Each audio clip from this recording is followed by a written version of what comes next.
of you across the sector contributed to that survey, and from 47 different organisations. And there was such a breadth there in terms of the different aspects of the sector that were represented, including, of course, our child and family services providers and our Aboriginal community-controlled organisations, but also looking much broader across universal and specialist services and other peak and representative bodies as well. And one of the themes that came up most strongly through the survey was that there is a really pressing need for innovation and collaboration in the out-of-home care sector, and that message came through incredibly strongly from all of you. Let's go to the next page. Thank you. So one of the things that we asked in the survey was to get your insights around the areas of need, particularly when we think about the different cohorts across the out-of-home care sector, and the type of need that you identify as the top priorities for innovation. So the first area that we looked into was around the areas of priority need. And interestingly, you did indicate that there was a real breadth of need across different areas, but with health, mental health and education coming up as perhaps the strongest areas that were identified, and closely followed by leaving care supports and sector workforce and capacity building as being identified as really important. When we asked you around the types of care that warranted the most focus in terms of innovation and collaborative philanthropy, you identified overwhelmingly that kinship care was a huge focus area, followed by foster care and then residential care. In terms of the age groups, interestingly, there was quite a mix across the different age groups we were inquiring about, with a number of you, or about a quarter, looking at the 10 to 15 age group as well as the 15 to 21, but also almost a quarter looking at the 5 to 10 years, and then a range across 0 to 5 and the unborn cohort as well. And again, a fairly strong spread across metro and regional, and I think also particularly when we look at the different dimensions from a diversity and social inclusion perspective, the need for innovation and support in terms of Aboriginal and Torres Strait Islander communities came up very strongly, as well as culturally and linguistically diverse and children, young people with disability. So really, I think there's quite a range in terms of the different cohorts and needs that you all identified. Let's move on to the next. When we analysed the survey results, there were 4 main themes that came out most strongly in terms of the innovation ideas and opportunities that you contributed. And these were around carer support, and there are a number of different dimensions of that, which I'll talk through in a moment. Mental health and therapeutic care, education and participation, and then transitioning from out-of-home care. So these are the 4 that came up most strongly from all of your contributions around priorities for innovation and collaborative philanthropy. Let's go to the next page. Thanks, Alicia. So if I look at the first theme around carer support, there are a couple of elements to this theme, and particularly we saw a very strong emphasis on support for kinship carers. We also saw a strong emphasis on the opportunity to support and upskill carers and staff working across the care spectrum. And within and across those, there was a really strong emphasis on the need for stronger recognition of kinship carers and support for kinship carers in fulfilling their role. The need for stronger respite and support that can support greater stability for children in kinship care and out-of-home care, and as well as a really critical area around trauma-based and trauma-informed training and capability development for carers. And as well, I think there are a couple of different areas that were identified when it came to capability and development and support for carers, particularly around even down to basic physical health training and mental health training, as well as opportunities to look at how we upskill staff across the care spectrum to improve workforce capability and support retention. And some of the quotes that you can see on the right-hand side of the page are indicative of the types of themes that were identified and the range of inputs you provided around priorities for innovation. Some of the ideas that we identified that were identified by you all in the theme around carers support were, for example, around developing an independent carer concern committee in each region, looking at where how to embed a more kinship-aware community and building community understanding and broader service system understanding of the role of kinship carers and equipping carers to better navigate through the service system more broadly.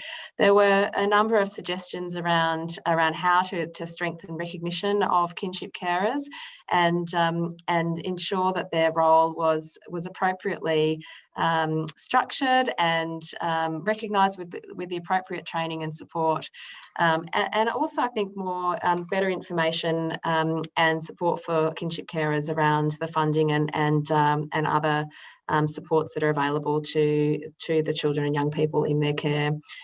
There were also, when it came to the care and staff upskilling, quite an emphasis on looking at where there's opportunity to strengthen and bring in additional capability and train clinicians in the out-of-home care context, and looking at strengthening even quality standards and performance reporting, as well as a range of workforce development recommendations and innovation ideas to strengthen and create a learning culture throughout carer and staff across the out-of-home care sector, and a very strong emphasis on that.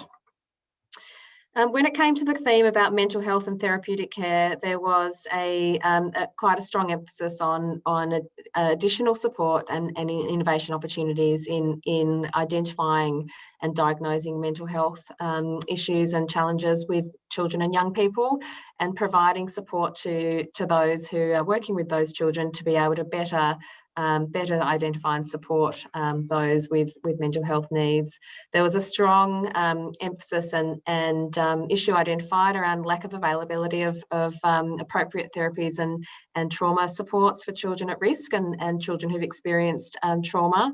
And also a kind of real recognition that there was a gap in terms of the service system for in terms of mental health for children and young people in out-of-home care, and particularly looking at where there's opportunity to strengthen the systems and processes that support access to mental care supports. And some of the quotes that you see there are indicative of the sorts of things that came up through the survey as it related to mental health.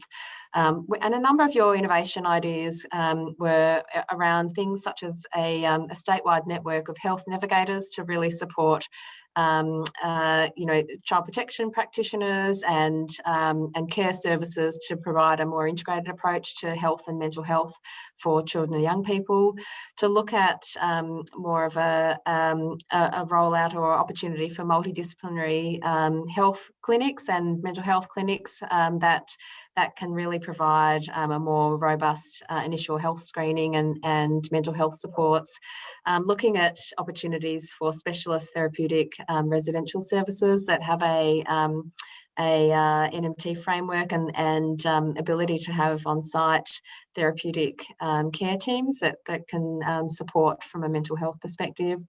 And really there's a range of things that focused in on the an opportunity to create a more nurturing and therapeutic environment that specifically supports children and young people with mental health needs. If we can go to the next slide. Thanks, Alicia. When it came to education and participation, there were a range of themes that came up within that as a topic, and particularly around the opportunity to provide strengthened educational support for children and carers who are needing support to engage with their education. But also I think there was an emphasis on the funding and resources for extracurricular activities to support children and young people in out-of-home care to experience and participate in a broader range of community-based and educational-based activities. And a particular focus as well on looking at how children or young people particularly can be supported to develop and explore prospective or potential career paths. And some of the innovation ideas that came up were very much around capacity and capability building within schools to better support and work with children who've experienced trauma, looking at the use of evidence-based mentoring programs and opportunities to provide one-on-one mentoring with those who've experienced out-of-home care, and then looking at the way in which there's opportunity to strengthen cross-sector collaboration and embed more consistent and evidence-based practice around supporting children and young people to access and make the most of their education experiences. And then finally, the last theme was around transitioning from out-of-home care. And there are a number of elements of this, particularly around continuation of care and after leaving out-of-home care, and particularly around the provision of mental health supports, employment supports and transition, more proactive supports to transition into employment, housing, and a range of issues you identified around appropriateness of housing for young people leaving care, and also around support and continuation of education beyond schooling as well. And particularly in this area, there was quite a strong emphasis on the way in which children or young people leaving care could be better supported to transition out of care and achieve independence and be supported into other pathways to build their education, career and lifestyle beyond care. So really quite a lot in there in terms of the survey, and particularly with 400 or so responses, we had a really rich wealth of information that came through, and such a range of ideas. So we're very keen today to explore these with you in more detail. And what we'll be doing shortly is breaking into a series of breakout rooms, with each breakout room assigned one of those 4 topics to focus in on and discuss in more depth and co-design together the innovation ideas and recommendations of your group. Now, if we go to thank you.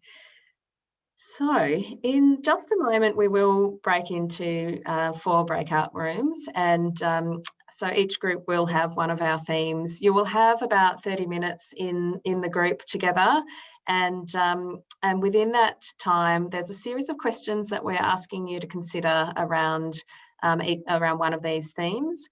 And you'll also have the opportunity to, as a group, discuss and identify a potential additional theme of choice. So recognising that everyone has such brilliant ideas and such a range of areas of focus based on your experience and the different cohorts that you work with and so forth, we do want to give a bit of an opportunity for some broader thinking as well beyond the theme that you're assigned in your group. So in the discussion, you'll have a facilitator, which will either be Sonia, myself, or Rachel or Emma from the Centre for Excellence team. You will also have a support person who will scribe the discussion in using the mural tool that we mentioned. And at the end of the time, we're keen to for you to come back to the group and play back the conversation that you've had, and particularly really keen to hone in on the 1 or 2 innovation ideas or initiatives that you as a group believe are likely to have the greatest impact for children and young people in out-of-home care. And I'm particularly, I think, remembering as well that that really here what we're looking at is some broad thinking, but also getting to the heart of what's going to make a difference. Where is the niche innovation opportunity that is not necessarily catered to by government and or current funding? It's not may not be a current responsibility of the government, and provides a genuine opportunity for the sector and philanthropic organisations to come together and drive some innovative thinking and opportunities for children and young people. Okay, so oh, thank you. So before we go in, just a reminder for those who are on the workshop the other day around collaboration and innovation, quick reminder of our innovation framework. When we're having this discussion, we're really working at the define and ideate stage of our design thinking framework. We are having gathered all your ideas through our survey. We are now looking to really hone that definition of the innovation opportunity together, and particularly draw on everyone's experience and ideas to build out the thinking around that and work through what that presents in terms of an innovation opportunity for potential philanthropic funding. So I think now we are going to go into our breakout groups.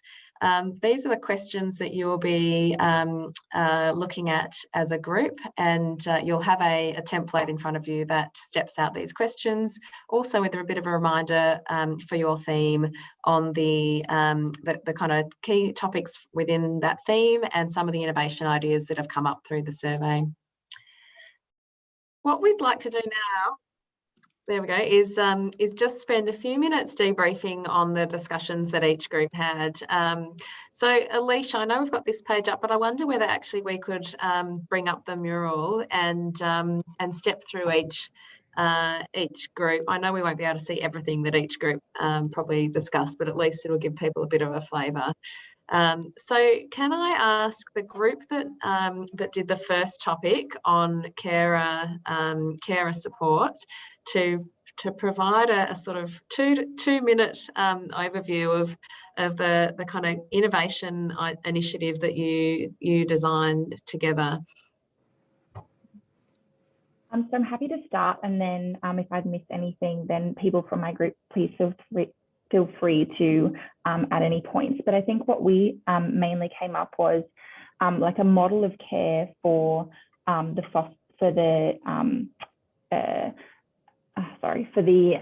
model of care for the kinship carers. And so a lot of their background is definitely they don't have as much support as some of the foster carers do, and they don't go through the same processes. So we really look at like building support for them, creating linkages to community support. So like a solid model of care to help them, because I think currently they just don't have enough information, or they'll get an overwhelming amount of information. So we have like a clear cut process that they'll be able to go through to fully make sure that all their care efficiently. Thanks, Carla. Great. So I think, I mean, clearly from the survey and you know, everybody's knowledge of kinship care across the sector, it is a real challenge, isn't it, in terms of the support available for kinship carers and the way in which they're kind of guided and supported. Is there anyone else from that group that would like to add to that overview of the initiative that you co-designed?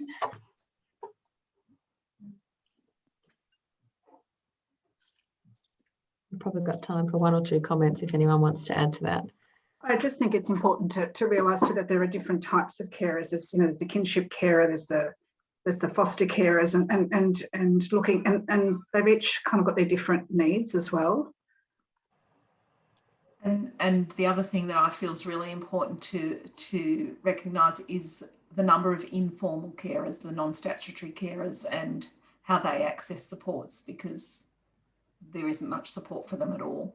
So recognising, again, the support should go with the child, regardless of where they are and regardless of the legal status of their placement. And with the model of care we were trying to get to, there were so many things we needed that we suspected carers needed, and differentiating between kinship and foster carers. But if we don't have some sort of umbrella approach, we've got a multitude of approaches. But if we've got a defined model of care, what we're trying to do, we can put in some minimums. We can put in practical supports. What are the minimal therapeutic supports? We talked about kinship carers being sometimes, got haphazard lives. They could be older people. They've been forced into this situation, getting them to go and do more training or try to access therapeutic support that's sometimes not there. So we were trying to broker what are some, let's take it up a level and ask them as well, what are their priorities practically and caring wise. And we talked about respite and the importance of that. So there's a bunch of things, but we thought if we had more an umbrella approach, we might be able to weave a lot more things into it to make us more accountable, but also probably to get some better outcomes instead of really haphazard outcomes depending on where you might live in the state. Yeah, fantastic. It sounds like you had a really rich discussion in that group and have done some really good thinking to build out that theme and kind of gets, quite tangible in terms of the innovation initiative. Okay, I might move us on to the second group and keen to hear from the facilitator of this group around the theme that or an innovation initiative that you developed in terms of mental health.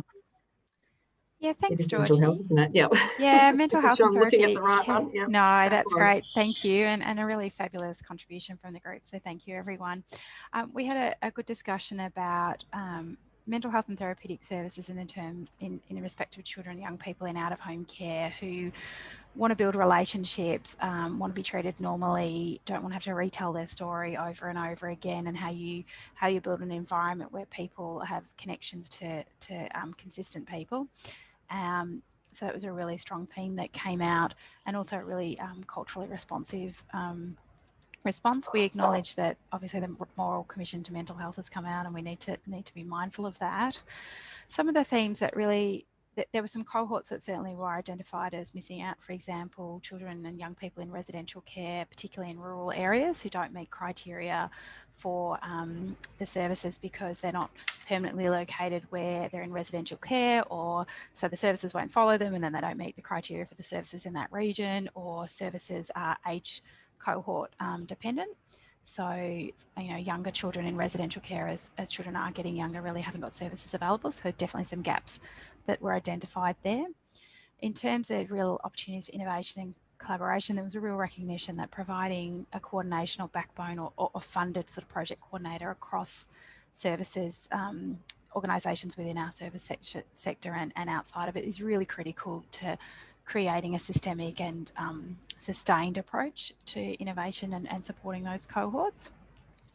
There was also a discussion about opportunities to look at programs that are quite successful in other areas. So, for example, there are Koori mental health workers that work with adults, and really thinking about whether we could look at programs that are already quite successful and are they transferable into other areas, and also picking up on some other projects that work with parents who have children in out-of-home care or children at risk of out-of-home care, how we support their mental health. That there are some really successful projects, and just thinking about how we can leverage those off. They exist in the Aboriginal space, and so there's real opportunities, I think, to leverage. Just thinking if there's anything else people wanted to add, do jump in.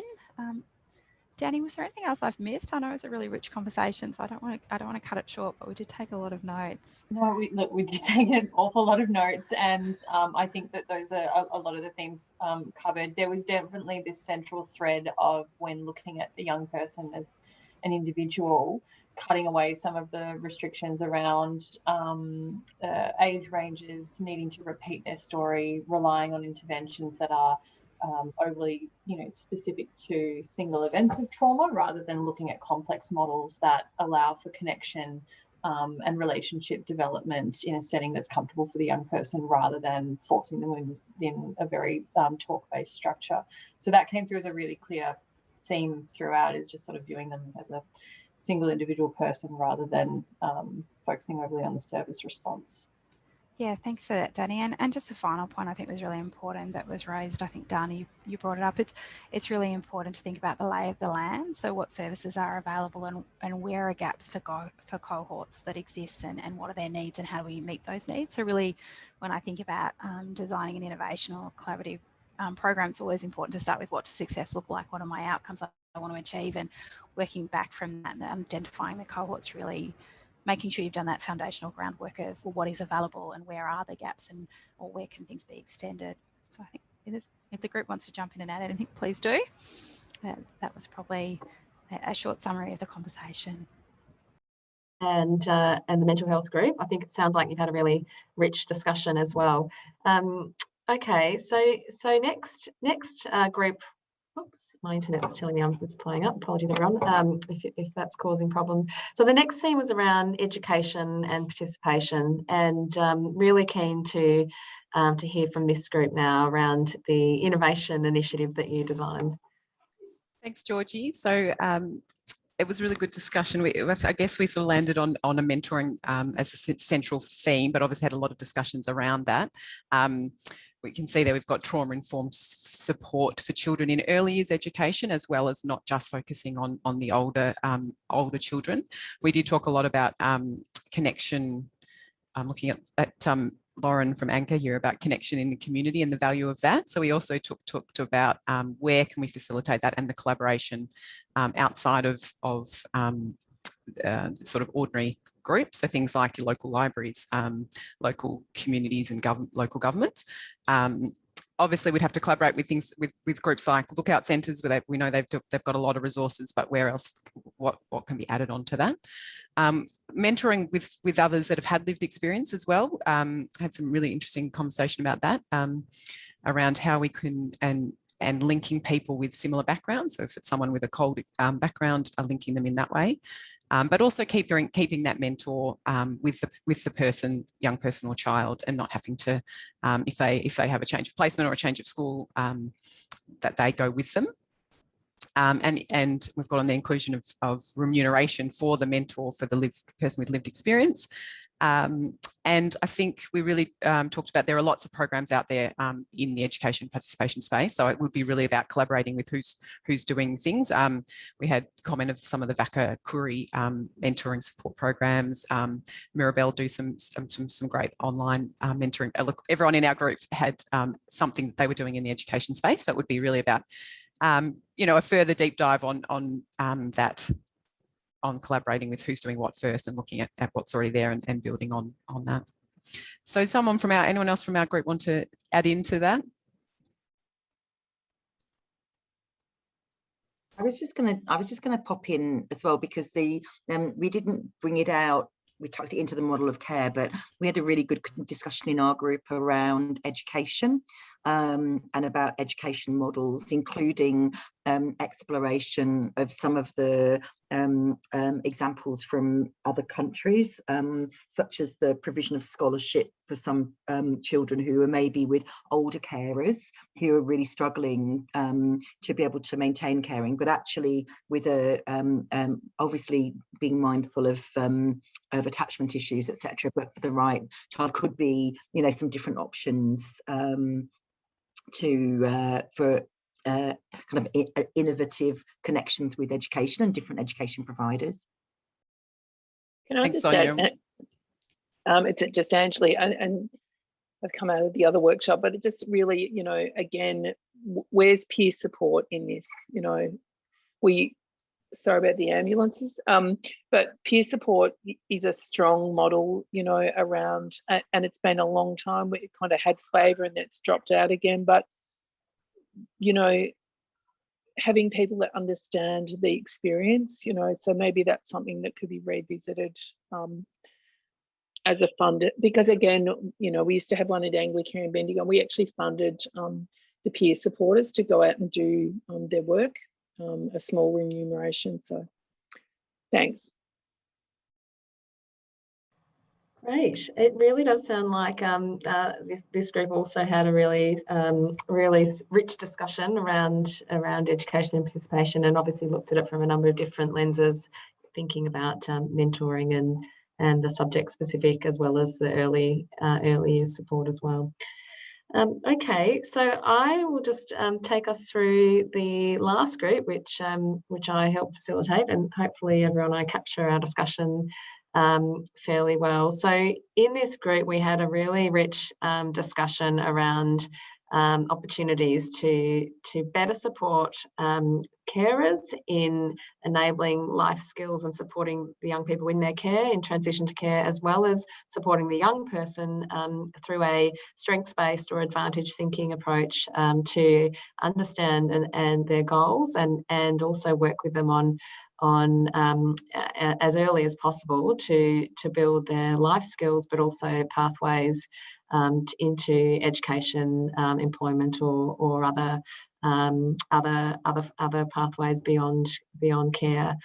So in this conversation, we had quite a good discussion about the need for research and advocacy to really be able to pinpoint some of the root causes and evidence behind this as an initiative, but also particularly to have some quite proactive support to be building partnerships with employers and educational institutions or providers that can really smooth entry into and opportunities for further education and employment beyond care.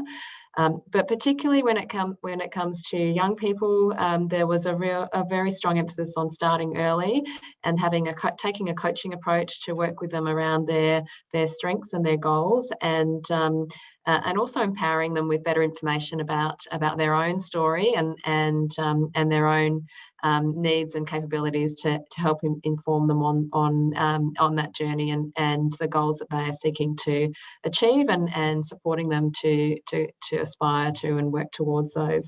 There was also discussion, as I mentioned, around the need to better support carers in how to build life skills in young people, and that this is a real gap at the moment, as well as a need for practical supports for young people. So that might actually be in the form of funding for things such as assessments for particular needs, or targeted educational psychology type support, or other forms of support that might be needed to actually help them support their transition, and recognition as well that there was brokerage required around that, or support for that, across both federal and state governments. So really kind of rich discussion from this group, and a number of threads to this as an initiative, but really looking at how this could be a more innovative approach to supporting young people in transitioning out of care. Anyone from the group want to chip in with anything I've missed, or other points from the discussion? I wasn't in your group, but I would like to jump in if that's okay. Go for it. Okay. Just really keen on having a conversation, probably another time, to talk about kind of the radical shift in education and employment globally at the moment, and kind of what does education actually look like, what does employment actually look like for a lot of our 15, 16-year-olds entering like the lead tenant space that I'm in. They don't have a vision for what the world is going to look like 5 years from now. So the idea of doing a one-year course just seems so silly. The world has just shifted so much. And so they're really just like, well, I know I need money, but are there other ways of getting money beside a traditional course of employment and education? So I think it's just an opportunity, especially with COVID hitting and all of us trying to figure out what does working from home look like, what does working interstate look like, that it's a great time for this to be a youth-led initiative to say, this is how we see capitalism working for us, right? As we transition out of care. Can I just add to that? if we don't have young people co-designing these kinds of responses, then the people who are making decisions come from another time entirely. You know, we don't understand what it's like to be a person of that age in any situation, let alone someone in a situation like transitioning from care and facing potential homelessness and a dropping away of supports and all of these things. So, yeah. Snaps.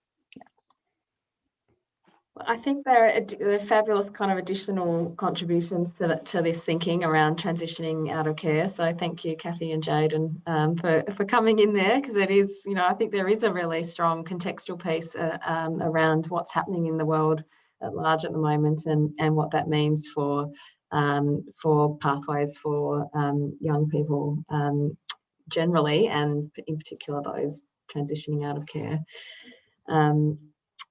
Okay, well, I think that's been really fantastic hearing from each of the groups and getting a kind of summary of each of those discussions. What we want to do now in our remaining time is actually have a bit of a prioritisation discussion, and we're going to do that through two steps. We're going to have a short amount of time. Rachel, I think probably, did we say maybe 10 minutes or so in groups, just to reflect on what we've heard across all the different groups, and consider which of these themes and innovation ideas that we've co-designed we actually think would warrant prioritising for innovation grants and collaborative philanthropy opportunities. Then we're going to actually come back from our breakout groups, and we're going to have the opportunity to cast a vote, essentially using menti.com, which some of you might have come across before, to just get a sense of where the balance of opinion and perspective lies across the group. Now, when you're in your groups considering the different themes that we've looked at, I'm keen to get your, to think about some of the different aspects of this to help with that. So firstly, that, thinking about what's the potential impact of this innovation idea, and does it provide a genuine opportunity for collaboration across the sector? Is it, to what extent does it align with cohort needs, and is it really going to meet those needs? And also, I think particularly, can it be delivered within a reasonable time frame? Noting that, of course, there is a degree of needing to design and stand up a potential initiative and be able to achieve impact and build the evidence base around it fairly quickly as well. So this is really just to help you think about some of the aspects of some of the considerations from a prioritisation perspective. Okay, so I think if we're okay to go into our groups now, we will, and hopefully we all end up in the right groups again, but probably doesn't matter too much, because it's really just about having a bit of reflection and discussion. Okay. I think we've probably almost got a quorum that have completed this, but if you're still working on your response, feel free to keep going. I think what's really interesting here is that we can see, very strong support for the support for carers at the very top, and remembering that was very much around that sort of hub model and opportunities to better support carers and providers. We then have coming out very strongly the mentoring programs for young people, and that particularly linked to the education and participation theme. And I think there've been some kind of interesting side conversations that I've been in around, how do we really provide very targeted support for young people that is about helping them connect in with either education or other opportunities that any normal young person would have access to around, such as part-time jobs and things like that. The respite care for kinship carers was and support for kinship carers has come up pretty strongly. And then also kind of thinking about the mental health area, we had that opportunity around the structured approach to building relationships and connections. So interestingly, I guess when I look at this and step back, that there's a bit of a mix in terms of a couple that have been highlighted around the support for carers. but also particularly that that mentoring and support for young people in terms of education and participation has come up pretty strongly as well. With the mental health area probably a sort of coming a close third in terms of the different opportunities we've identified. Just interested to pause there and see if there's any kind of wider reflections from the group around kind of what's kind of come up as our in terms of the ranking that everyone's contributed to here. So I guess I'll just contribute to why I brought up the mentoring programs of lived experience. So as a young person who went through the out-of-home care system, through foster care and all that kind of stuff, the biggest problem I faced was, and I told the group this earlier, but I didn't. When you're 17 and you're about to turn 18 and you don't have any idea what's happening after you turn 18, like there's no indication of like where am I going? You know, at 17, you're 17, 18, you're still doing, you know, high school, you're still doing that kind of like traditional based schooling, but you don't know what happens at the end. And I feel like if I had a mentor at that point of time that provided like a clear scope of like, okay, so when you turn 18, you're going to be leaving out of home care, and these are the support services you can go to look for housing, that would have pretty much prevented me from ending up homeless for about 2 years after 18. So that's why I guess I sided so much well with the mentoring programs of lived experience, because if I had another young person who also had a lived experience of, you know, the out-of-home care system and had life experience, I feel like that would have contributed greatly to preventing me from ending up homeless.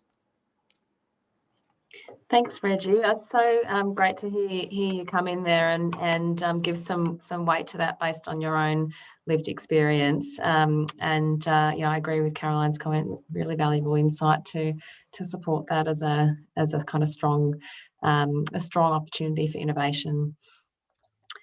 Any other wider comments from the group as well when you sort of see where we've landed with some of our initiatives that we've identified here? Can I just come in and say that I think it's fantastic hearing what you've had to say, Reggie, because of your lived experience. And next time, I'd love to see more people with lived experience in this conversation, because it was very insightful. Yeah, it's a really great point, and we do apologise. For me, I'm like, we're meant to be co-designing, and they're meant to have a voice, and I'm like, I just can't see them in this conversation. I'm struggling a bit with it. We did have a few lined up, so we're really grateful. Oh, fair enough. No, that's cool. We really are very grateful. Loved what Reggie's input was just then, and I thought it's so valuable hearing from them and from him, and it was just fabulous. So I thought, oh, we just had a few more of Reggie's this morning. It would have been great. Yeah, no, Reggie's fantastic. I think for me, just building on the question about the themes, Georgie, is it's really interesting to see what's coming up in terms of where government probably should be providing a bit more support. So government really should be supporting our carers more. And we really, when we look at the Philanthropic network, it's a really fine balance between stepping in where government should be and actually funding and thinking about systemic change, innovation and collaboration. And I'm really cognizant of it being out-of-home care being an underfunded system and having real sustainability issues and being rationed, and that's really floating to the top for me. A lot of issues are coming up that really we would expect government to be funding, and how does that impact our innovation and collaboration objectives is really interesting. That's probably my comment.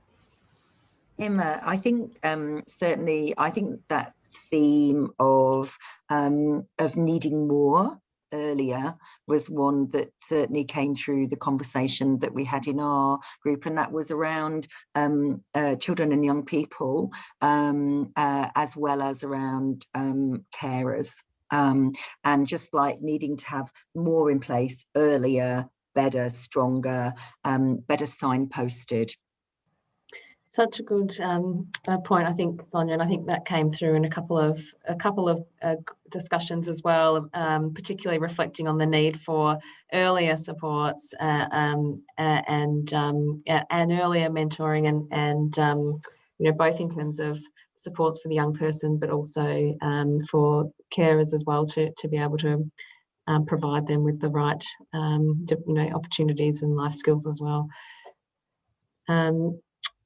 Any other reflections and comments on the group? Jade is probably Jade, Jade, you've probably got the last word. I don't want to take anyone else's last word because I already said a lot of things. So if anyone wants to jump in. I was just saying to Crystal Cartwright at the department yesterday that the Victorian government and Victorian services and philanthropists have done a lot of work in this area. And I don't think that the federal government has. So I wonder what the role of a group like this is in demonstrating to the federal government what kind of work needs to be done, but also the lack of income support undoes a lot of the good work that Victoria and other state governments are doing, and that's really not fair. We all work very hard. I think, yeah, we also need to find a role for the federal government to step in more, because they're footing the bill for income support and various other things for the rest of people's lives. So I don't know where they are. Thanks, Jade. That certainly came up in my group discussion as well, because recognising that funding sources are both state and federal, there is a kind of a real challenge that people face, both navigating available funding and also being adequately funded across different areas, and kind of having both that representation or ability to navigate both the state and federal layers is really critical.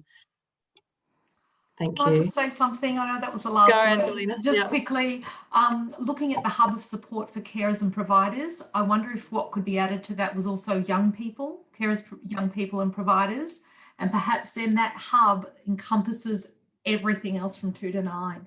Yes. Just to throw it out there. It could be a very helpful vehicle, couldn't it, Angelina?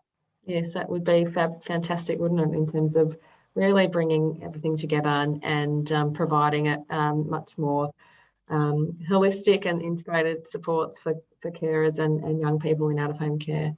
Well, I think we've probably, we're coming to the end of our discussion today, and really it's been such a rich discussion, getting everyone's input to each of the co-design themes and hearing all of your ideas as well. I might hand over to Sonia and Deb to close the session. Thank you, Georgie. I'll say a couple of words, but I'll hand over to Deb to close, because Deb and also the other supporters in terms of equity trustees in particular have been hugely important in creating the space for this and recognising the need for a forum like this and the benefits of bringing people together to think and co-design and collaborate around what could be the next innovative opportunities to improve outcomes and experiences for children and young people in out-of-home care. So I would just say, I'd like to say big thank you to the team behind the scenes. Not only Georgie, Emma, Rachel, and our other facilitators, but also Carla, Anita, and our other colleagues who've helped to pull this together. But most importantly, I'd like to say a massive thank you to all of you. You've been, we could have spent the whole day on capturing your insights and views, and I'd really like to thank you for being very open-minded, being very creative in your thinking, and also so passionate about improving outcomes and experiences, both for children and young people in out-of-home care and also those who care for them and work with them. So thank you. It's been a really rich conversation, and we will now pull this together and be working with the Philanthropic Network to think about next steps. Deb. Oh, thank you, Sonia, and thank you, Georgina. I feel like I'm spending all my time with you. I was still working with you late last night, so we're joined at the hip. Look, I just want to thank everybody who came along today to participate. I was lucky to be in a work at that breakout group later in the day and later in the session, so I really enjoyed that. I also want to thank the team behind this. Sue Madison, Emma Femby, who is as sharp as a tack, Rachel, Oliver, really, you know, there's a lot of people that make all this stuff happen. It's very different when you're doing this stuff online. There's lots of nerves about, is it gonna, you know, is it gonna be okay? So, you know, I'm very grateful to everybody for making this look simple, which it isn't. And power of work went into prep for these last 2 workshops, and I really am eternally grateful to Sonia and Georgie and my team for doing all that work. It's really critical work. I will say there's a couple of other people I want to single out. Reggie is part of our team. I know everybody loves him, but he's actually mine. And there are a number of youth ambassadors that work at the centre now. I will say that one of the things that you might want to think about for those of you that are working in organisations is you could have brought some young people along. So feel free, as we move through our integrating the voice of young people and families and parents and children into the work that we do, we'll be urging you to do that in the future. So you can rely on us to bring Reggie along and some of his colleagues, but we'll be urging you to do the same as we move forward over the next couple of years in evolving the co-design concept in a real way. So I also want to acknowledge Dana, my lovely friend Dana, who I know made a great contribution today, who runs the Aboriginal Children's Alliance, and yes, to my Aboriginal colleagues who came along and are doing work. VACA's doing a great piece of work. Thank you so much. Yeah, look, lots of thanks on the chat, Alicia, Anita and Carla and everyone from EY. Thank you so much. We know, I just want to acknowledge that EY put so much effort into working with us, a lot of it not paid, and we are so grateful because, you know, every dollar helps us do the work that we need to do. And I think that's enough from me. Have a good rest of the week. If I don't see some of you, have a good Easter. And as Sonia said, we'll take this away and put this together so that our wonderful philanthropic groups, equity trustees, and the rest of the gorgeous group can think about how they go forward. So thank you so much.